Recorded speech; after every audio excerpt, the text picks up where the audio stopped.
ইথানলৰ বাবে চেনিৰ দাম অভাৱনীয় হাৰত বৃদ্ধি পাইছে। প্ৰতি কিলোগ্ৰাম চেনিৰ দাম 20 টকা পৰ্যন্ত বৃদ্ধি পাইছে। প্ৰতি কিলোগ্ৰাম চেনিৰ দাম হলগৈ 60ৰ পৰা 65 টকা পৰ্যন্ত। প্ৰতি কুইণ্টলত 5350 টকা পৰ্যন্ত বৃদ্ধি পাইছে। চেনিৰ মূল্য বৃদ্ধিত বিপাঙত পৰিছে সাধাৰণ গ্ৰাহকসকল। বিভিন্ন সামগ্ৰীৰ দামত প্ৰভাৱ পৰাৰ আশংকা ব্যক্ত কৰা হৈছে। আৰু যেটো লগতে বৃদ্ধি পাব চাহ, মিঠাই আৰু বেকাৰীৰ দামো। ইথানলৰ উৎপাদনত কুঁহিয়াৰ অধিক ব্যৱহাৰ হোৱাৰ ফলত চেনিৰ যোগান কমি দাম বৃদ্ধিৰ আশংকা কৰিছে গ্ৰাহকসকলে, যাৰ ফলত এতিয়া বিপাঙত পৰিছে গ্ৰাহকসকল। দিনমান আগত 50 টকা 52 টকা আছিল। ঘপ কৰি আজি ৰাতিপুৱা চিনি ল'ব আহিছোঁ আমি এইখন দোকানত 4 টকা কিলো, পাৰ কিলোত 4 টকা হৈছে। ক'বলৈ গ'লে 5 টকা 6 টকা এনেকুৱা বৃদ্ধি হৈছে। গতিকে দুৰ্ভাগ্যজনক কথা, চৰকাৰে এই দুখীয়া শ্ৰেণীৰ ৰাইজক টকা দিব লাগে আৰু মূল্যবৃদ্ধিটো অতি শীঘ্ৰে নিয়ন্ত্ৰণ কৰিব লাগে। কাৰণ এনেকুৱা যেন আমাৰ অনুভৱ হৈছে চৰকাৰ বা জিলা প্ৰশাসন নাই যেন আমাৰ অনুমান হৈছে। কাৰণ যধে মধে যি মন যায় তাকে কৰি আছে। কাৰণ চাউলৰ এটা বস্তাত 150-200 টকা বৃদ্ধি হৈছে। কেৱল চাউল বুলি মানুহৰ দৈনন্দিন যিবিলাক সামগ্ৰী, প্ৰত্যেকটো সামগ্ৰীতে কিবা নহয় কিবা সদায় বৃদ্ধি কৰি আছে। গতিকে আমি জিলা প্ৰশাসনক আহ্বান জনাইছোঁ, চৰকাৰকো আহ্বান জনাইছোঁ, অতি শীঘ্ৰে এইবিলাক নিয়ন্ত্ৰণ কৰিব লাগে আৰু দুখীয়া শ্ৰেণীৰ ৰাইজক টকা দিব লাগে। কাৰণ এই যে চেনিৰ মূল্য বৃদ্ধিৰ ফলত আপুনি যে চাহ খাব যাব বজাৰত, এই চাহৰ একাপ চাহৰ দাম 10 টকা আছে বৰ্তমান, কিজানি সেইটো কালিৰ পৰা 15 টকাও কৰিব পাৰে। বা মিঠাই জাতীয় যিবিলাক সামগ্ৰী, প্ৰত্যেকটো সামগ্ৰীত ইতিমধ্যে দাম বৃদ্ধি কৰাৰ কাৰণে যো-জা চলাই আছে। গতিকে এইবিলাক নিয়ন্ত্ৰণ কৰিব লাগে চৰকাৰক আমাৰ ফালৰ পৰা। ইথানলৰ বাবে চেনিৰ দাম অভাৱনীয় হাৰত বৃদ্ধি পাইছে। প্ৰতি কিলোগ্ৰাম চেনিৰ দাম 20 টকা পৰ্যন্ত বৃদ্ধি পাইছে। প্ৰতি কিলোগ্ৰাম চেনিৰ দাম হলগৈ 60ৰ পৰা 65 টকা পৰ্যন্ত। প্ৰতি কুইণ্টলত 5350 টকা পৰ্যন্ত বৃদ্ধি পাইছে। চেনিৰ মূল্য বৃদ্ধিত বিপাঙত পৰিছে সাধাৰণ গ্ৰাহকসকল। বিভিন্ন সামগ্ৰীৰ দামত প্ৰভাৱ পৰাৰ আশংকা ব্যক্ত কৰা হৈছে।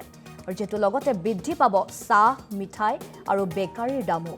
ইথানলৰ উৎপাদনত কুঁহিয়াৰ অধিক ব্যৱহাৰ হোৱাৰ ফলত চেনিৰ যোগান কমি দাম বৃদ্ধিৰ আশংকা কৰিছে গ্ৰাহকসকলে, যাৰ ফলত এতিয়া বিপাঙত পৰিছে গ্ৰাহকসকল।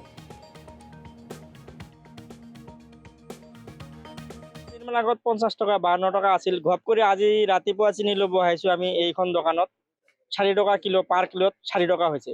ক'বলৈ গ'লে 5 টকা 6 টকা এনেকুৱা বৃদ্ধি হৈছে। গতিকে দুৰ্ভাগ্যজনক কথা, চৰকাৰে এই দুখীয়া শ্ৰেণীৰ ৰাইজক টকা দিব লাগে আৰু মূল্যবৃদ্ধিটো অতি শীঘ্ৰে নিয়ন্ত্ৰণ কৰিব লাগে। কাৰণ এনেকুৱা যেন আমাৰ অনুভৱ হৈছে চৰকাৰ বা জিলা প্ৰশাসন নাই যেন আমাৰ অনুমান হৈছে। কাৰণ যধে মধে যি মন যায় তাকে কৰি আছে। কাৰণ চাউলৰ এটা বস্তাত 150-200 টকা বৃদ্ধি হৈছে।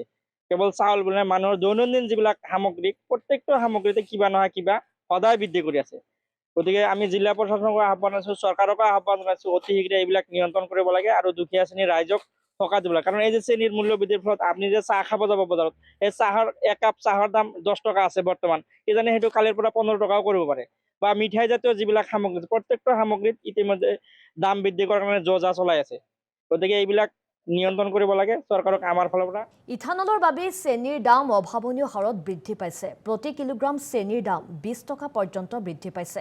প্ৰতি কিলোগ্ৰাম চেনিৰ দাম হলগৈ 60ৰ পৰা 65 টকা পৰ্যন্ত। প্ৰতি কুইণ্টলত 5350 টকা পৰ্যন্ত বৃদ্ধি পাইছে। চেনিৰ মূল্য বৃদ্ধিত বিপাঙত পৰিছে সাধাৰণ গ্ৰাহকসকল। বিভিন্ন সামগ্ৰীৰ দামত প্ৰভাৱ পৰাৰ আশংকা ব্যক্ত কৰা হৈছে। আৰু যেটো লগতে বৃদ্ধি পাব চাহ, মিঠাই আৰু বেকাৰীৰ দামো। ইথানলৰ উৎপাদনত কুঁহিয়াৰ অধিক ব্যৱহাৰ হোৱাৰ ফলত চেনিৰ যোগান কমি দাম বৃদ্ধিৰ আশংকা কৰিছে গ্ৰাহকসকলে, যাৰ ফলত এতিয়া বিপাঙত পৰিছে গ্ৰাহকসকল। দিনমান আগত 50 টকা 52 টকা আছিল। ঘপ কৰি আজি ৰাতিপুৱা চিনি ল'ব আহিছোঁ আমি এইখন দোকানত 4 টকা কিলো, পাৰ কিলোত 4 টকা হৈছে।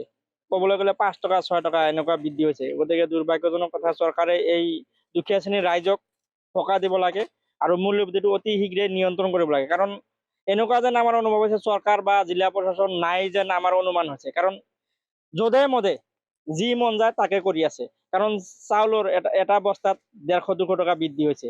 কেৱল চাউল বুলি মানুহৰ দৈনন্দিন যিবিলাক সামগ্ৰী, প্ৰত্যেকটো সামগ্ৰীতে কিবা নহয় কিবা সদায় বৃদ্ধি কৰি আছে। গতিকে আমি জিলা প্ৰশাসনক আহ্বান জনাইছোঁ, চৰকাৰকো আহ্বান জনাইছোঁ, অতি শীঘ্ৰে এইবিলাক নিয়ন্ত্ৰণ কৰিব লাগে আৰু দুখীয়া শ্ৰেণীৰ ৰাইজক টকা দিব লাগে। কাৰণ এই যে চেনিৰ মূল্য বৃদ্ধিৰ ফলত আপুনি যে চাহ খাব যাব বজাৰত, এই চাহৰ একাপ চাহৰ দাম 10 টকা আছে বৰ্তমান, কিজানি সেইটো কালিৰ পৰা 15 টকাও কৰিব পাৰে।